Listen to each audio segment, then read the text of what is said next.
திருத்தொண்டர் புராணம் என்னும் பெரிய புராணத்திலே இன்றைக்கு மெய்ப்பொருள் நாயனார் சரித்திரத்தை பார்க்க இருக்கிறோம். 24 பாடல்களில் சேக்கிழார் சுவாமிகள் இவரது வரலாற்றை சொல்கிறார். வெல்லுமா மிக வல்ல மெய்ப்பொருளுக்கு அடியேன் என்பது திருத்தொண்ட தொகை. கற்ற நன் மெய்த்தவன் போல ஒரு பொய்த்தவன் காய் சினத்தால் செற்றவன் தன்னை அவனை செறப்புகழும் திருவாய் மற்றவன் தத்தா நமரே எனச் சொல்லி வானுலகம் பெற்றவன் சேதிபன் மெய்ப்பொருளாம் என்று பேசுவரே என்கிறது திருத்தொண்டர் திருவந்தாதி. இந்த வரலாற்றை விரித்துச் சொல்கிறார் சேக்கிழார் சுவாமிகள். சேதி நல்நாட்டு நீடு திருக்கோவலூரின் மன்னி மாதொரு பாகர் அன்பின் வழிவரு மலாடர் கோமான் வேத நல் நெறியின் வாய்மை விளங்கிட மேன்மை பூண்டு காதலால் ஈசர்க்கு அன்பர் கருத்தறிந்து ஏவல் செய்வார். நடுநாட்டில் இருக்கிற சேதி நாடு அப்படிங்கிறது தான் மிக தொன்மையான சிறப்பு பெற்ற திருக்கோவலூர் அப்படிங்கிற நகரம். அங்க எழுந்தருளி இருக்கிற நிலைத்து வீற்றிருக்கிற உமையம்மையை தன் இடபாகத்திலே கொண்டிருக்கிற எம்பெருமான் சிவபெருமான் இருக்கிறானே, அவன் மீது கொண்ட பேரன்பின் காரணமாக பரம்பரையாக தொண்டாற்றி வரும் மலையமான் என்ற வம்சத்திற்கு அரசராக விளங்குபவரும் வேதத்தில் கூறியுள்ள நல்ல நெறியில் உண்மைத்தன்மையுடன் திகழ்பவர், அதனால் எல்லோரிலும் மேம்பட்டவராக விளங்குபவர், எம்பெருமானிடத்து கொண்ட பேர் அன்பின் காரணமாக எம்பெருமானின் அன்பர்களை சிவனடியார்களின் உள்ள குறிப்பை உணர்ந்து அவர்களுக்கு பணிவிடை செய்யும் பண்பு மிக்கவர் அப்படின்னு அறிமுகப்படுத்துகிறார் மெய்ப்பொருள் நாயனாரை சேக்கிழார் சுவாமிகள். இப்போ இவரை அறிமுகப்படுத்தும் பொழுதே ஒன்று சொல்றார் பாருங்க. ஒவ்வொரு நாயனாரை பற்றி பார்க்கும் பொழுதும் இந்த சொல் நிச்சயமா இடம்பெறுகிறது. வாய்மை விளங்கிட அப்படின்னு. எல்லா இடத்திலையுமே சத்திய சந்தர்களாக அடியார்கள் வாழ்கிறார்கள் அப்படிங்கிற குறிப்பு ஒவ்வொரு நாயனார் வரலாற்றிலும் இருப்பதைப் போலவே மெய்ப்பொருள் நாயனார் வரலாற்றிலும் இருக்கிறது. அவர் எப்படி இருந்தாரா? அரசியல் நெறியின் வந்த அறநெறி வழாமல் காத்து வரை நெடுந்தோளால் வென்று மாற்றலர் முனைகள் மாற்றி உரை திறம்பாத நீதி ஓங்கு நீர்மையினின் மிக்கார் திரைசை நீர்ச்சடையான் அன்பர் வேடமே சிந்தை செய்வார். அதாவது அரசியல் நெறிப்படி அறநெறி வழுவாமல் மக்களை காத்தவர். அதோடு மட்டும் இல்லை, எப்படி இருந்தாலும் சரி அவர் நீதி அப்படிங்கிறது அவர்கிட்ட தான் நம்ம பார்க்கணுமா. உரை திறம்பாத நீதி ஓங்கு நீர்மையின் மிக்கார் அப்படின்னாரு. நீதி சிறந்து விளங்குகிறது அவரிடம். அப்படிப்பட்டவர் என்ன செய்கிறார்? சிந்தை செய்கிறார். எதை சிந்தை செய்கிறார்? அன்பர் வேடமே. எந்த அன்பர்? திரைசை நீர்ச்சடையான். எப்படி சிவபெருமானையே சிந்தை செய்கிறவர்களை அந்த வேடத்தை, அதாவது சிவன் அடியார் உருவத்தை வடிவத்தை சிந்தை செய்து கொண்டே இருக்கிறார் அப்படின்னு சொல்றாரு. மங்கையை பாகமாக உடையவர் மன்னும் கோயில் எங்கனும் பூசை நீடி ஏழிசை பாடல் ஆடல் பொங்கிய சிறப்பின் மல்க போற்றுதல் புரிந்து வாழ்வார் தங்கள் நாயகருக்கு அன்பர் தாழ் அலால் சார்பு ஒன்றில்லார் அப்படிங்கிறாரு. அதாவது இறைவன் எங்கெல்லாம் எழுந்தருளி இருக்கிறானோ அந்த கோயில்களில் எல்லாம் நித்திய பூஜை நைமித்திய வழிபாடுகள் எல்லாம் தவறாம நடக்கிறதுக்கு வழி செய்தாராம்.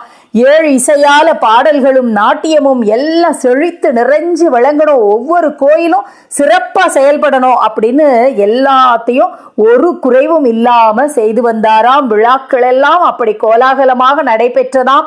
அப்படிப்பட்டவர் தலைவரான சிவபெருமானுக்கு அடியவர்களுடைய திருவடிகளை அல்லாது வேறு ஒரு பற்றுக்கோடி இல்லாதவர் மெய்ப்பொருள் நாயனார் அப்படின்னார்.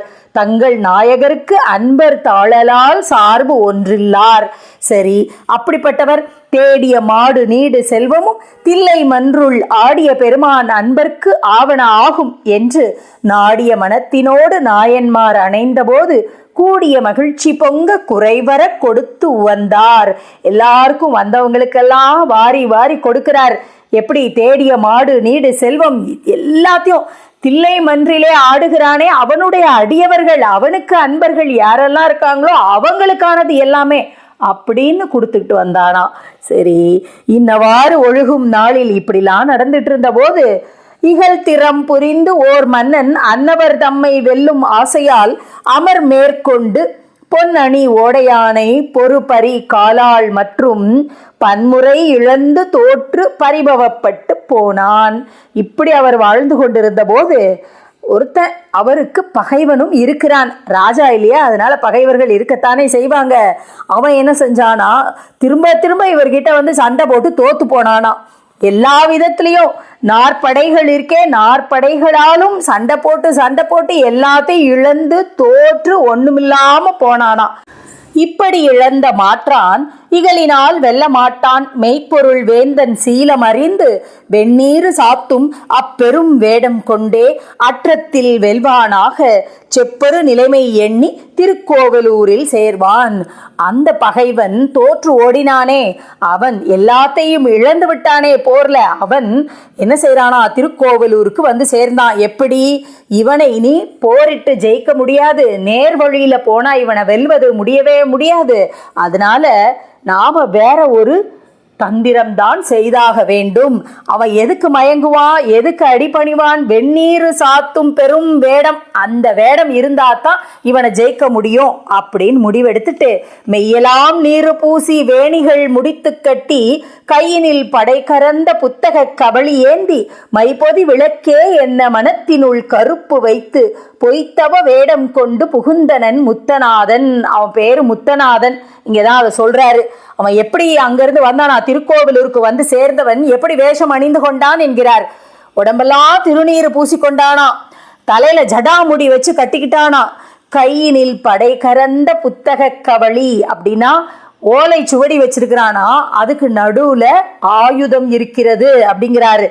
சரி, எப்படி இருந்தான்னா, மைப்பொதி விளக்கே என்ன மனதினுள் கருப்பு வைத்து, ஒரு தீபம் எரிகிறது அப்படின்னா அந்த தீபம் பிரகாசமாகத்தான் அதோடைய நெருப்பு ஒளி பிரகாசிக்கிறது.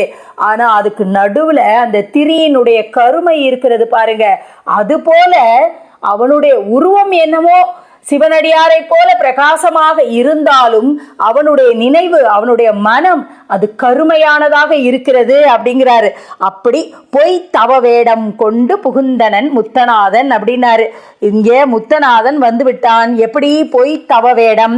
சரி, இப்போ அதை எப்படி இவர் எதிர்கொள்ள போகிறார்?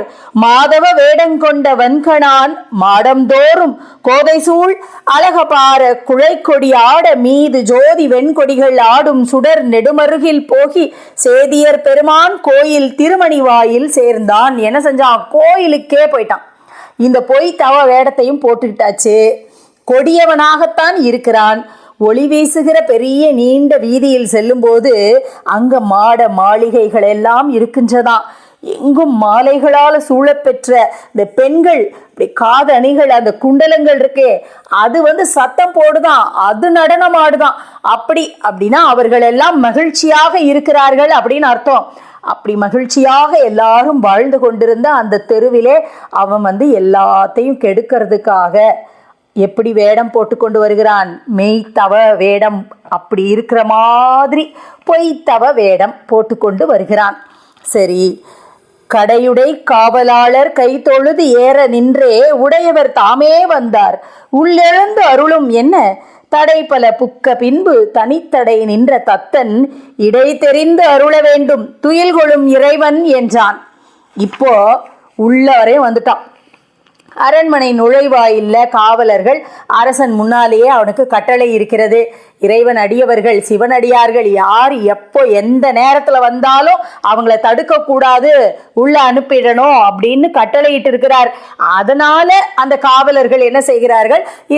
சிவனடியார் தானே வந்திருக்கிறார் அப்படின்னு அவரை கைகூப்பி வணங்கி, ஐயா நீங்க உள்ள போகலாம் அப்படின்னு சொல்றாங்க. அவனும் பல வாயிற்காவலர்களை தாண்டி வந்து விட்டான். கடைசியில நாயனாருடைய மெய்காப்பாளன் இருக்கிறான், உயிர் காப்பாளனாகிய தத்தன். அவன் என்ன செய்யறான்? வாசல்ல நிக்கிறான். இறைவன் எங்கே அந்த மெய்ப்பொருள் நாயனார் இருக்கிறாரோ அந்த அறை வாசலில் அவன் காத்திருக்கிறான். இப்போ என்னுடைய அரசர் உறங்கி கொண்டிருக்கிறார், அதனால அவரை பார்ப்பதற்கு இது சமயம் அல்ல, வேற நல்ல சமயம் பார்த்து வரணும் அப்படின்னு அவன் தடுக்கிறான். தடுத்தானோ இல்லையோ என்று அவன் கூற கேட்ட யான் அவர்க்கு உறுதி கூற நின்றிடு நீயும் என்றே அவனையும் நீக்கி புக்கு பொந்திகள் பள்ளிக்கட்டில் புரவலன் துயில மாடே மன்றல் குழலி மென்சாயல் மாதேவி இருப்ப கண்டான். இப்ப என்ன பண்ணான் பாருங்க, உனக்கெல்லாம் நீ சொல்றதெல்லாம் கேட்டுக்கிட்டு நிக்க முடியாது அப்படின்னு அவனையும் தள்ளி விட்டுட்டு உள்ள போயிட்டான்.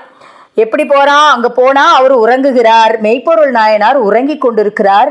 அவருடைய மனைவி பக்கத்திலே இருக்கிறாள். அப்படி இருக்கும்போது இவன் உள்ள நுழைஞ்சிட்டான் அப்படிங்கிறாரு.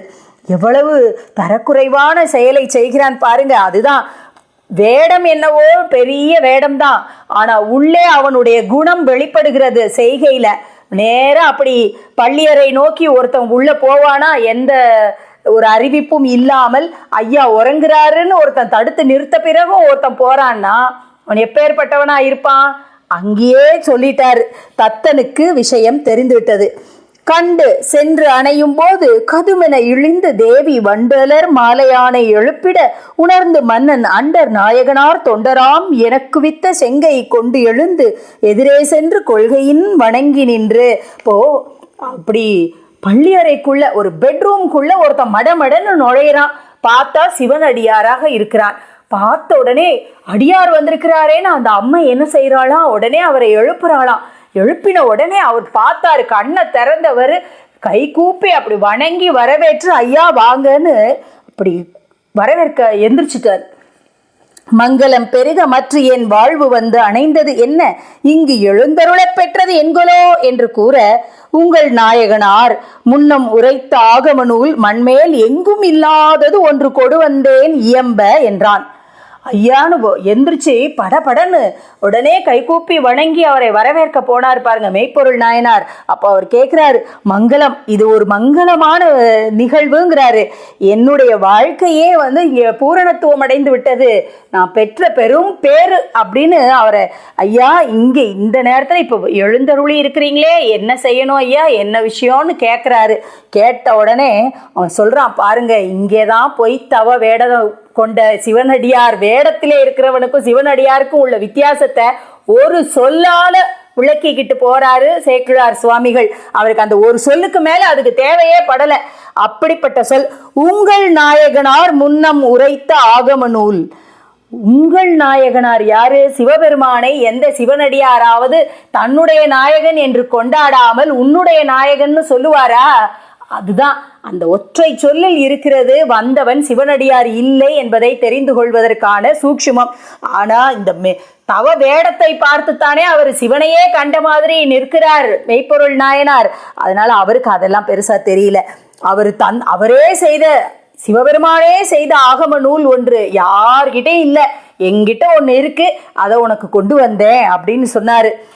பேரு எனக்கு இதன் மேல் உண்டோ, பிரான் அருள் செய்த இந்த மாறியில் ஆகமத்தை வாசித்து அருள் செய்ய வேண்டும் என்ன, நாறு பூங்கோதை மாது தவிரவே நானும் நீயும் வேறிடத்து இருத்தல் வேண்டும் என்று அவன் விளம்ப. பாருங்க ஐயா, இந்த புஸ்தகத்தை நீங்கள் எனக்கு படிக்கிறீங்களா? நான் கேட்குறேன் ஐயா, நீங்கள் படிங்க ஐயா அப்படின்னு உடனே இவர் பணிஞ்சு பவ்யமாக போன உடனே சொல்கிறான், அவனுடைய காரியம் நடக்கணுமே, தனிமைதானே இப்போது அவனுக்கு தேவை. குற்றச்செயல் செய்வதற்கு யாருமற்ற தனிமைதானே அவசியமாகிறது. அதை இப்போ அவர் நிறைவேற்றப் போகிறான். பாருங்க முத்தநாதன் என்ன சொல்றான், மனைவி கூட இருக்கக்கூடாது, அவளையும் வெளியில அனுப்பிடு, நாம 2 பேர் மட்டும் இருக்கிற இடத்துல இருந்தா தான் சொல்லுவேன் அப்படின்னு தனிமைப்படுத்துகிறான் மெய்ப்பொருள் நாயனாரை. யாருமற்ற தனிமையிலே தன்னுடைய நயவஞ்சக செயலுக்கு ஆளாக்குவதற்காக முயற்சிக்கிறான். அப்போ இவர் மட்டும் விட்டுருவாரா? அவர்தான் இங்க மெய்ப்பொருள் நாயனாராக இருக்கிறாரே, மெய்ப்பொருள் என்று நம்பித்தானே அவர் இருக்கிறார். அதனால வேந்தன் என்ன செய்கிறான், வேந்தன் திருமகள் என்ன நின்ற தேவியார் தம்மை நோக்கி பரிவுடன் விரைய அந்த புறத்திடை போக ஏவி தரு தவ வேடத்தானை தவிசின் மேல் இருத்தி தாமும் இருநிலத்து இருந்து போற்றி இனி அருள் செய்யும் என்றார். உடனே மகாலட்சுமி மாதிரி நின்னாளாம் அந்த அம்மா. அந்த அம்மாவை நீ அந்த புறத்துக்கு போமா அப்படின்னு சொல்லிட்டாராம். போக விட்டுட்டு இந்த வேஷம் போட்டுட்டு வந்திருக்கான் பாருங்க. அவன்கிட்ட ஐயா இப்போ அவனை மேலே உட்கார வச்சுட்டு இவர் தரையில் உட்காந்துக்கிட்டாராம். உட்காந்துட்டு இப்போ சொல்லுங்க ஐயா கேட்குறேன் அப்படின்னு இனி அருள் செய்யும் அப்படின்னு பணிஞ்சு நிற்கிறான். கைத்தளத்து இருந்த வஞ்சக கவலியை மடிமேல் வைத்து புத்தகம் அவிழ்ப்பான் போன்று புரிந்து அவர் வணங்கும் போதில் பத்திரம் வாங்கி தான் முன் நினைத்த அப்பரிசே செய்ய மெய்த்தவ வேடமே மெய்ப்பொருள் என தொழுது வென்றார் அப்படிங்கிறார். இப்ப என்ன செஞ்சான், எல்லாரும் போயிட்டாங்க, தனிமைப்படுத்தப்பட்டு விட்டார் மெய்ப்பொருள் நாயனார். அப்போ இவரோ பணிந்து கண்மூடி வணங்குகிறார். அந்த நேரத்துல ஆயுதம் வச்சிருக்கிறானே சுவடிக்குள்ள, அந்த ஆயுதத்தை எடுத்தான். அவன் என்ன நினைச்சானோ அதை செய்து முடித்து விட்டான். மெய்ப்பொருள் நாயனாரை ஆயுதத்தால் தாக்கி விட்டான். அவ்வளவுதான். இப்ப என்ன செய்யறார் பாருங்க, மெய்த்தவ வேடமே மெய்ப்பொருள் அப்படின்னு நினைச்சாராம். சிவனடியார் கோலம் இருக்கிறதே, அந்த கோலமே எனக்கு மெய்ப்பொருள் என்று நினைத்ததுனால்தான் அவர் மெய்ப்பொருள் நாயனார். இந்த மெய்ப்பொருள்னு அவர் நினைச்சிட்டு அவன் குத்துறான். அவருடைய ஆயுதத்தால் அவரை குத்தி அவரோட உயிரை எடுக்கிறான். அப்பவும் அவரு, இதுதான் இந்த சிவனடியார் கோலமே எனக்கு பெருசு, அவன் எதிரியா இருந்தாலும் பரவாயில்லைன்னு நினைக்கிறார். அவருக்கு எதிரிங்கிற எண்ணமோ அல்லது தான் பகைவனோடு நிற்கிறோங்கிற எண்ணமோ வரவே இல்லை. சிவனடியார் முன்னால நிற்கிறோம், ஒரு சிவனடியார் வேடத்திலே இருக்கிறானே, அதனாலேயே அவன் சிவனடியார்னு நம்பினாராம். அப்படி இருந்தவர் தொழுது வென்றார். தொழுதல்னா என்ன, அவரோ பணிஞ்சு அவன் காலில் விழுந்து கும்பிடுறாரு. கும்பிட்டவன் எப்படி வெல்வான், வென்றாராம். மெய்ப்பொருள் நாயனார் வென்றார். யார, முத்தநாதனையா? முத்தநாதனை மட்டுமா? முத்தநாதனை மட்டும் அவர் வெல்லவில்லை. தன்னுடைய உண்மை வாய்மை இருக்கிறதே, தன்னுடைய நேர்மை தன்மை இருக்கிறதே, அதுல தான் கொண்ட கொள்கையில எல்லாத்துலயும் வென்றார் மெய்ப்பொருள் நாயனார்.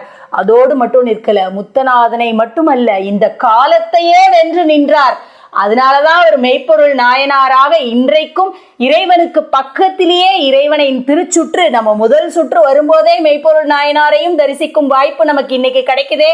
அது எதனாலன்னா, அவர் அன்றைக்கு அந்த சிவனடியார் கோலத்தை பெரிதாக நினைத்தாரே, சிவனையே கண்டதாகத்தானே ஒவ்வொரு சிவனடியாரையும் அவர் பார்த்தார்.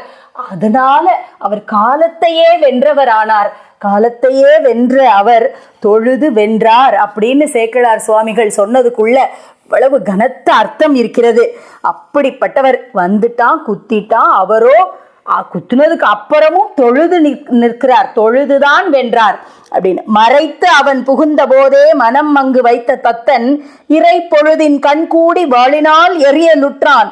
நிறைத்த செங்குருதி சோரா வீழ்கின்றார், நீண்ட கையால் தரைப்படும் அளவில் தத்தான் அமர் என தடுத்து வீழ்ந்தார். அவரோ அவனால குத்துப்பட்டுட்டாரு, வீழ்கிறார், மண்ணில் வீழ்கிறார். அவருக்கு உயிர் போகிற தருவாயில் இருக்கிறது. அப்போ தத்தன் இந்த சத்தத்தை கேட்டோடனே அவனுடைய வாளை எடுத்து வீசுகிறான் முத்தநாதன் மேல.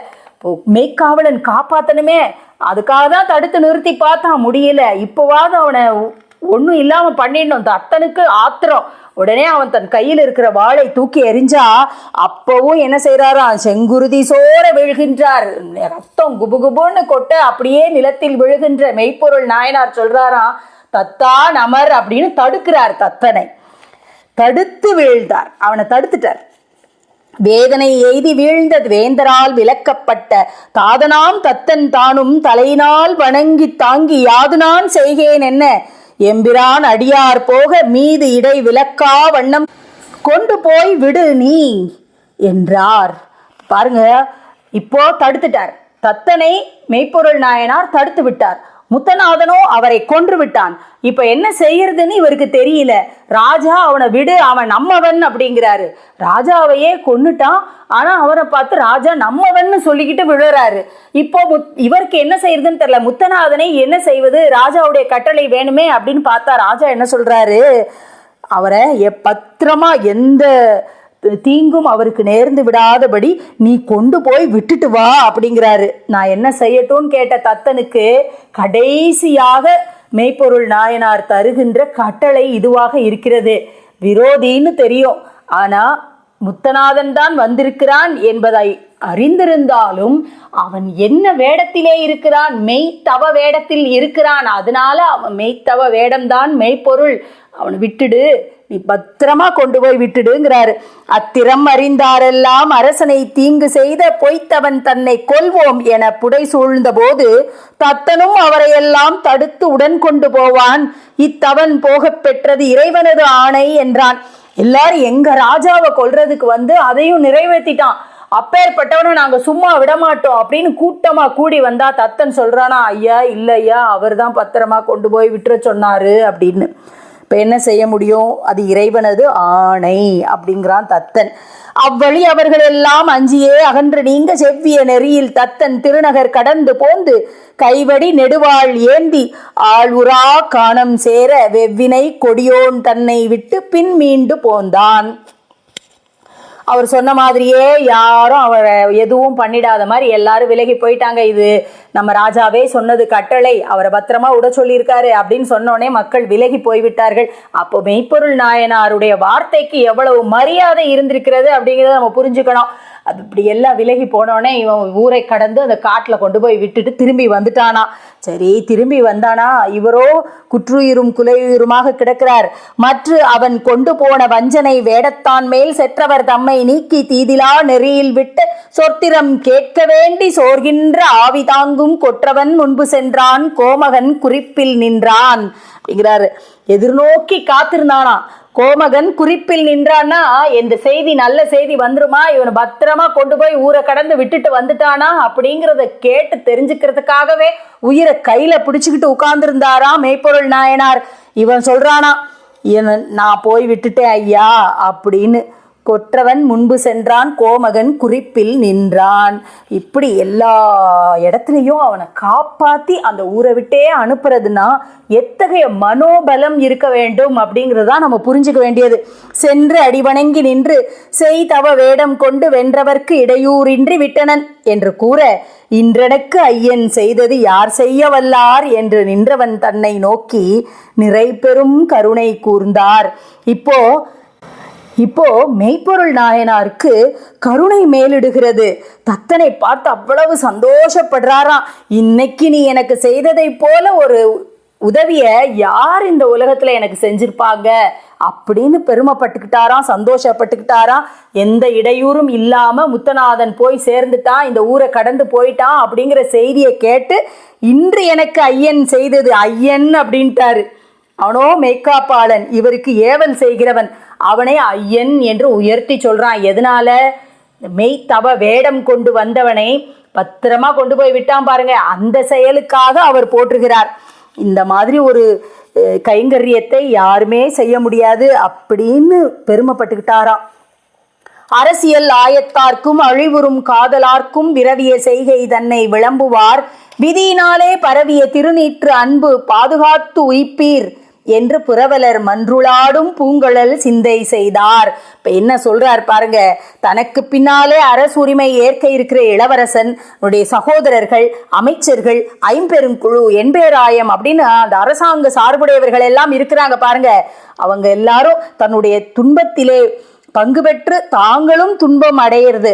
அன்பு பாராட்டுபவராகிய மனைவி, மக்கள், உற்றார், சொந்த பந்தம், ஏவல் செய்வதற்கான பணியாளர்கள், அவங்க எல்லாரையும் பார்த்து அவர் சொல்றாரு, இது நாள் வரைக்கும் விடாம கடைபிடிச்சு வந்த கொள்கை இருக்கே, இப்போது நடந்தனதை எல்லாம் எடுத்து கூற தொடங்கினார்.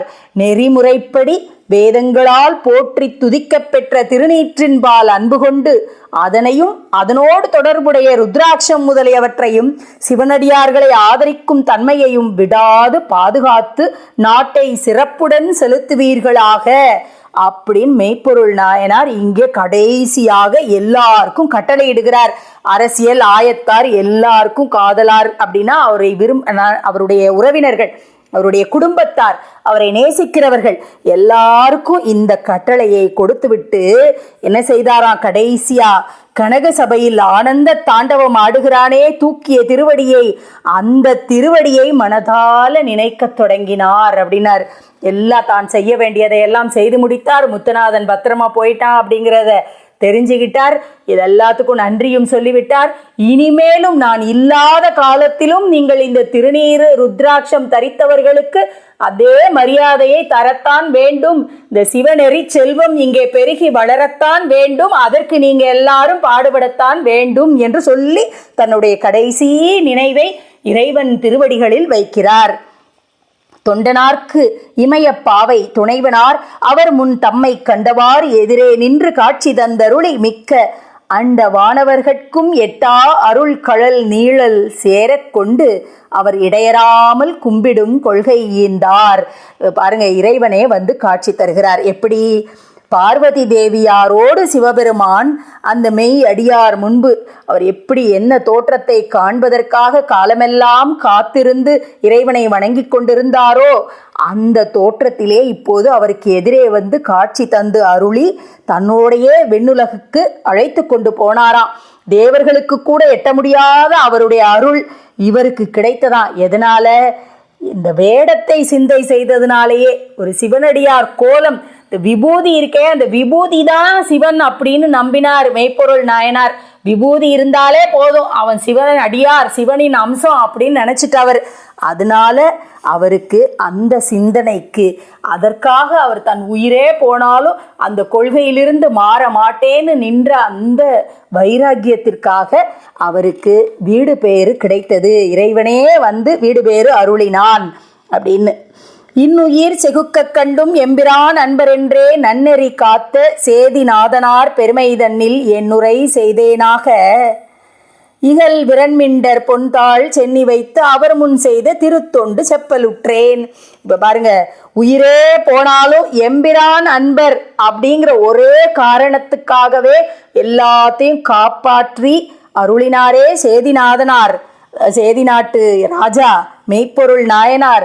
அவருடைய பெருமையை நான் இப்படி சொல்லி இருக்கிறேன். அடுத்தது விரல்மிண்ட நாயனாரை சொல்ல போகிறேன் அப்படின்னு சேக்கிழார் சுவாமிகள் இவருடைய சரித்திரத்தை சொல்லி நிறைவு செய்கிறார்.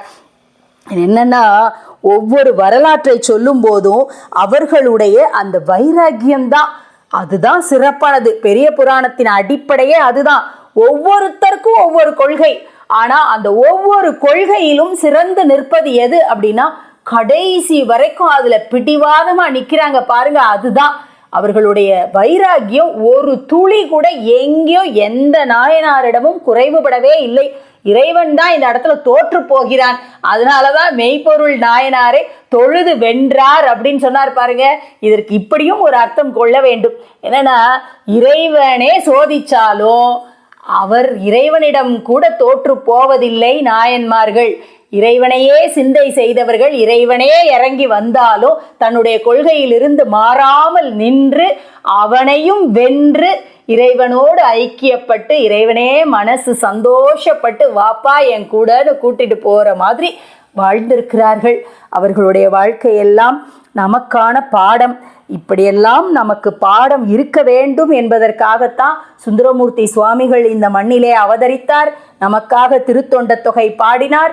அதை சேக்கிழார் சுவாமிகள் இப்படி விரித்து சொல்லி இருக்கிறார். இவையெல்லாம் வெறும் கதைகள் அல்ல, நம்முடைய முன்னோர்கள் நமக்கு காட்டியிருக்கும் வாழ்க்கைக்கான பாதை என்பதை என்றைக்கு நாம் புரிந்து கொள்கிறோமோ அன்றைக்கு நமக்கும் இறைவனின் கருணைக்கான பாதை திறக்கும். நாளை விரண்மிண்ட நாயனார் சரித்திரம் பார்க்கலாம்.